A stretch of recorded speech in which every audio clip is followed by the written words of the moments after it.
Well, let's return to the situation in Ukraine and also President Putin's speech this morning. With me in the studio, defence analyst Professor Michael Clark.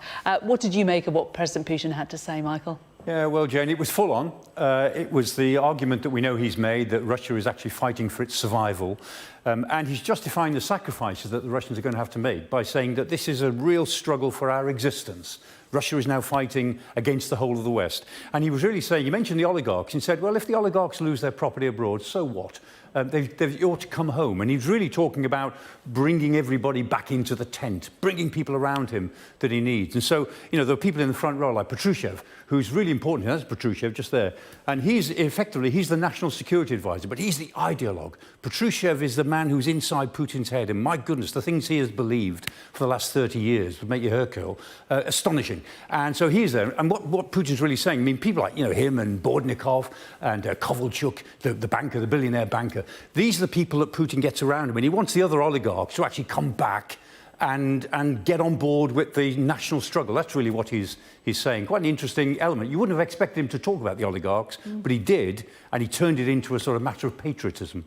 He also there talked about nuclear weapons and also the announcement of the suspension of Russia's participation in the START nuclear treaty. How concerned should we be about that, do you think? Yeah, it's interesting. It's called the New START. This goes back, in a sense, to the late 1960s. It began as a SALT process, Strategic Arms Limitation Talks, and then START, Strategic Arms Reduction Talks. The first treaty was in 1972, so it goes back, 50-odd years.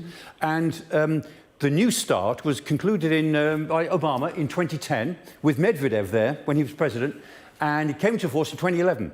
In 2021, it was extended for 5 more years till 2026, and Putin has pulled out of it. Now, in reality, that doesn't make that much difference because the New START treaty was only to agree to carry on doing what they were already doing. It didn't force them to reduce anything. It just put a sort of a cap on what they were anyway planning to do. So it won't make a lot of practical difference.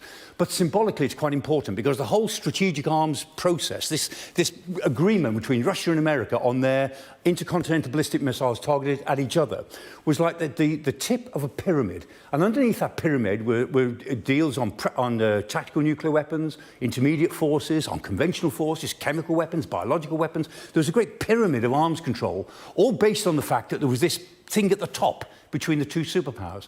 Now, in reality, most of what was in that pyramid has gone over the years.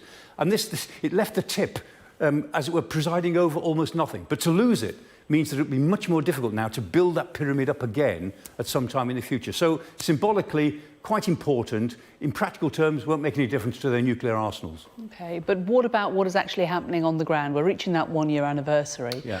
What is the situation at the moment? Yeah, more of the same, mainly in the Donbass. I mean, this is almost certainly is where the Russians are going to push when their offensive really starts. I don't believe it's really started yet. I think when it does, we'll know about it. But it's all in the Donbass.